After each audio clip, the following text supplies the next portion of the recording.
On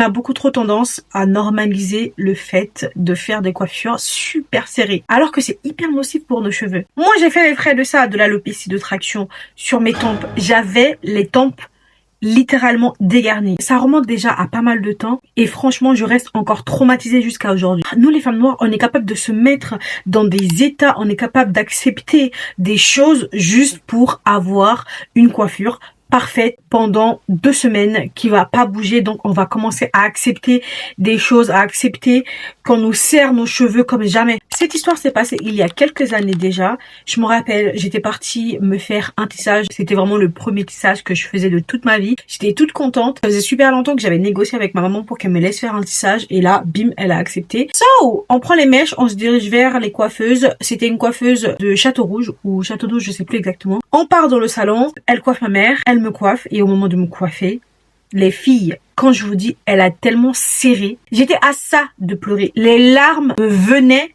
dans les yeux et je faisais tout pour qu'elle ne tombe pas tellement j'avais mal. Je suis sortie du salon presque en pleurant. Non, même pas, je me rappelle, j'ai pleuré de douleur, j'avais tellement mal à la tête. Je pleurais pas parce que la coiffure était moche, hein. Absolument pas. Au contraire, la coiffure, elle était incroyable, c'était magnifique, le tissage pépite. Elle avait tellement serré que j'ai eu du mal à dormir. J'ai dû prendre du Doliprane pour réussir à dormir, ne serait-ce qu'un tout petit peu parce que j'avais tellement mal. Et dites-vous que quelques temps après, le moment d'enlever mon tissage était arrivé. Je m'apprête, j'enlève mon tissage et là, je vois quoi? Que sur toutes mes tempes, je n'avais plus de cheveux. Et quand je vous dis je n'avais plus de cheveux, ce n'est pas une blague. J'avais plus rien. C'était lisse. C'était choquant. En fait, j'étais tellement choquée de la situation que je n'ai pas pris de vidéo. Je n'ai aucune vidéo de ce moment-là, aucune photo de ce moment-là, tellement j'étais décontenancée de la situation. J'en ai pleuré, mais pleuré pendant des jours, et je savais pas quoi faire. Et je le montre à ma mère. Ma mère elle-même, elle était décontenancée. Elle était choquée du fait que j'avais plus de cheveux. Mais vraiment parce que sur le moment, elle m'a dit non, mais t'inquiète, Préfina, calme-toi, ça va bien se passer, prends du Doliprane. Les premiers jours du tissage, j'avais toujours mal, etc. Parce que j'avais mal surtout au milieu de mon crâne et sur les côtés, tu vois. Et il me disait non mais t'inquiète pas, ça va bien se passer. S'il y avait un moment où je devais pas écouter ma mère, c'était ce moment-là. J'aurais pas dû l'écouter et retirer sur le moment directement le tissage. J'aurais dû.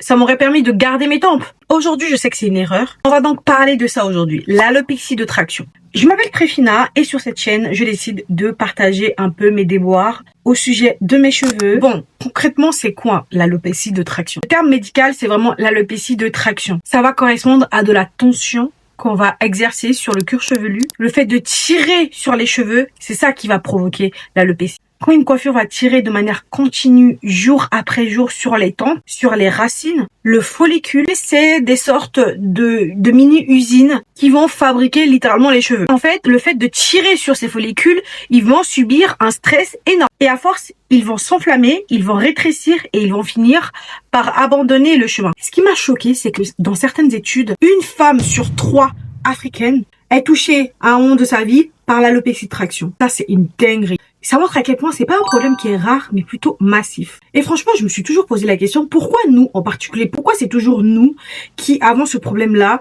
Toujours se dire, nos cheveux ne poussent pas, j'ai du mal à faire pousser mes cheveux. Alors que en réalité, on oublie le fait qu'on a les cheveux hyper fragiles. Le cheveu afro, c'est un cheveu hyper fragile. Déjà, le fait que nos cheveux poussent en spirale, d'accord? Poussent pas vraiment tout droit, ils poussent en spirale. Ils sont beaucoup plus fragiles que les autres. Nos coiffures, nattes collées avec rajout, tissage, perruques collées, surtout, les perruques collées, les chignons hyper serrés, qui sont sublimes, hein. C'est incroyable, ces coiffures vraiment pépites. Mais c'est vraiment pas sans risque. Maintenant, la chose la plus importante à savoir, c'est comment repérer que l'on est en train de subir de l'alopécie de traction. Les dermatologues vont décrire plusieurs signaux. Moi, là, je vais te dire, moi, ce que j'ai ressenti au moment où c'était arrivé. Quand ça m'est arrivé, j'avais l'impression que je sentais mes cheveux s'arracher littéralement sur ma tête, follicule par follicule. Ce que j'ai eu comme ressenti se rapproche totalement de ce que les dermatologues disent. Premièrement, la douleur. Si ta coiffure te fait hyper mal au point où tu peux pas poser la tête, au point où tu ne peux pas dormir, tu sois obligé de prendre un Doliprane pour dormir, là, c'est très grave. Ça montre à quel point la coiffure, elle est trop serrée. Une belle coiffure ne doit pas te faire mal. 2. Les petits boutons qui vont pousser tout autour de ta tête. Moi, généralement, quand je me fais des nattes collées et que c'est un peu tiré en dessous de ma tête, je commence à voir moi-même, hein, je me coiffe moi-même. Numéro 3, tu vas voir que tes cheveux, ils vont rétrécir de plus en plus, ils vont devenir de plus en plus petits. Que de plus en plus, ta lisière, donc la limite de tes cheveux, va reculer petit à petit. Et ça, c'est vraiment le signal le plus tardif que tu puisses avoir. Là, tu as une alopécie hyper avancée et la zone devient de plus en plus lisse. Parce que les follicules ont disparu. Généralement, dans les signaux de départ, les signaux du début, l'alopécie est réversible. À ce moment-là, les cheveux ils peuvent repousser si on arrive à arrêter le processus à temps. Mais quand tu arrives à la dernière étape, c'est vraiment le signal le plus tardif.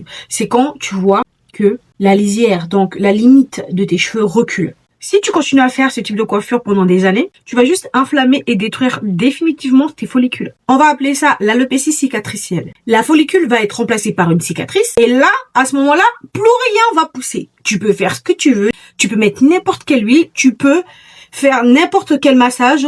Les cheveux ne vont plus pousser à cet instant, à cet endroit. Sauf si tu vas peut-être faire une greffe des cheveux ou je sais pas quoi, mais à ce moment-là, c'est mort. C'est mort, tu ne peux plus rien faire. C'est donc super important d'identifier ça super vite pour prendre toutes les précautions nécessaires pour y arriver. Au final, la vraie question qu'on devrait se poser, la vraie question que tu devrais te poser, pourquoi on continue à laisser faire? Pourquoi on continue à laisser les coiffeuses nous maltraiter les cheveux? Pourquoi on continue à les laisser littéralement arracher nos cheveux? Pourquoi? D'après moi, je pense qu'il y a question de gêne, question aussi de culture, parce que culturellement, on nous a répété depuis qu'on est toute petite que se coiffer fait mal et qu'il faut souffrir pour être belle. Et on a malgré nous intériorisé cela et c'est hyper difficile de s'en détacher. C'est tellement commun de pleurer quand tu te fais coiffer étant petite que franchement, je pense qu'on a vraiment tous et toutes normalisé ces pratiques. C'est ma mère qui m'a toujours coiffée et ma mère, malgré qu'elle serrait mes cheveux, mes cheveux ils se cassaient pas. Au contraire, mes cheveux, ils poussaient. Quand j'ai demandé à ma mère, pourquoi tu retournes chez cette coiffeuse-là? Elle est horrible et c'est beaucoup trop. Vous savez ce qu'elle m'a répondu? Elle m'a dit, ouais, mais elle, quand elle me coiffe, la coiffure dure plus longtemps. Parce que elle serre tellement que la coiffure, elle dure plus longtemps. Soit, de 1, c'est pas faux, plus on va serrer la coiffure, plus elle va durer plus longtemps. Mais à quel prix? À quel prix, Aya? À quel prix? Tu es prête à souffrir autant juste? Vraiment, juste pour pouvoir garder une coiffure quelques semaines en plus? Non, moi je suis pas prête. Moi, ce que je te conseille quand tu vas chez une coiffeuse, tu lui dis clairement. Tu lui dis clairement que tu ne veux pas qu'elle serre trop. Si c'est une bonne coiffeuse, si c'est une professionnelle qui se respecte, elle va t'écouter, elle va beaucoup moins serrer. Le dialogue avec les coiffeuses, ça fait partie de la prestation. Dialoguez avec votre coiffeuse. Dites-lui vos besoins, dites-lui clairement ce dont vous avez besoin, dites-lui clairement vous souhaitez être coiffée comme ci, comme ça, vous souhaitez qu'elle puisse faire attention à telle chose et pas juste subir. Parce que vous oubliez le fait que vous la coiffez et vous venez pour une prestation. C'est pas elle qui vous paye pour vous coiffer, c'est vous qui la payez. Donc vous avez le droit d'avoir des exigences. Non! On ne serre plus les dents, on n'est plus à ce stade-là. C'est ton argent et ce sont tes cheveux. Et si une coiffeuse te fait sentir que tu exagères, change de coiffeuse. Voilà, on arrive à la fin de la vidéo. Si tu t'es reconnue, Mago, dis-toi que déjà, dans un premier temps, tu n'es pas la seule. C'est pas forcément de ta faute. C'est parce qu'on t'a pas appris à bien prendre soin de tes cheveux. On t'a pas appris à aimer tes cheveux et à les respecter. Dans la prochaine vidéo, je te donne toutes mes solutions, toutes mes astuces pour remédier à cela le plus tôt possible. En tout cas, on se retrouve très vite. Je te fais plein de bisous et je te dis à la prochaine pour une nouvelle vidéo. Bye!